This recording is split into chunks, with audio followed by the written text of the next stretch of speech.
Umaga po sa inyong lahat guys. Nandito po tayo ngayon po sa ating mga kaibigan. Subukan po natin tatawagin kung meron po bang update tungkol po ito sa naganap po na lindol, no? Kasi merong hinuhulaan si kaibigan. Sabi po ng ating kaibigan, hindi po yan aabot po ng mahigit 7 point na pagyanig guys. Kaya nandito tayo, subukan po natin itanong baka meron pong malakas na susunod dito para malaman po ninyo ang katotohanan kung ano po ang mga mangyayari at magaganap po dito sa mundong ito dahil po sa kalamidad. Kaibigan, magandang umaga po. Maraming salamat kaibigan ninyo. Oo, meron po nga nagpaabot sa atin kasi sinabi po ninyo noon anong isang linggo na walang lindol na aabot po ng mahigit na 7.1, di ba? Sinabi po ninyo, meron po mga pagyanig na mahina lang kaya dapat hindi po talaga magkapanti.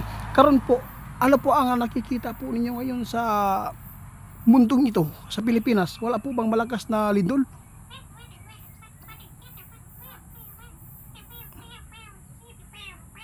Guys, sabi po ng ating kaibigan, wag lang po tayo magkampanti ha. Wala po siyang nakikitang malakas na lindol po, no? Kasi yung pagyanig po ng lindol na aabot po ng 6.1 o 6.4 ng isang araw, wala naman pong naitala na may naganap po na namatay o ano.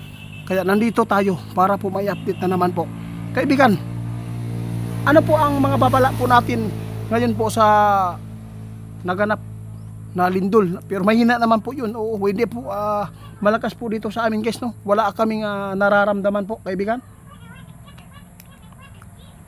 Nako po, sa lahat po ng mga makapanood sa atin sa ibang bansa po ito, dapat po maghanda po ang mga Pilipino kasi hindi po natin alam kasi kadalasan po ang may mga buhay po na yari kadalasan sa ibang bansa. Pero dito sa atin guys, update po talaga ito guys. Dapat po hindi dapat kayo magkampante, lalo na sa mga lugar na malalakas po ang lindol kasi wala naman po nasabi si kaibigan na mayroon malakas, pero hindi po tayo magkampante kasi hindi po nila hawak ang panahon kaibigan.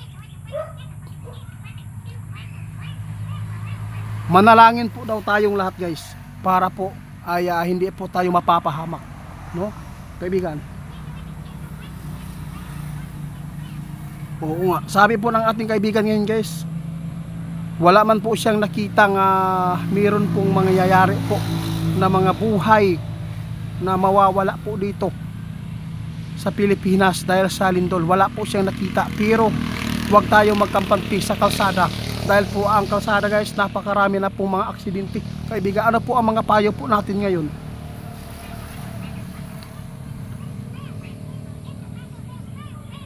Sabi po ng ating kaibigan sa lahat po ng mga driver dyan na inaantok sa pagdrive, hinto po kayo, mag-relax, no?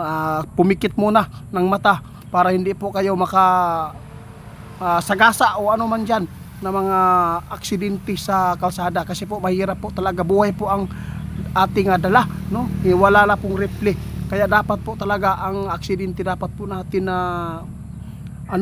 pag-iingatan po ang ating sarili sa pagdrive dahil po ang kalamidad guys, pwede po natin yan maiwasan sa pamamagitan po ng panalangin at pagmamasid po sa mga balita kung ano po ang mga ibalita po sa PBOX ngayon po kaibigan.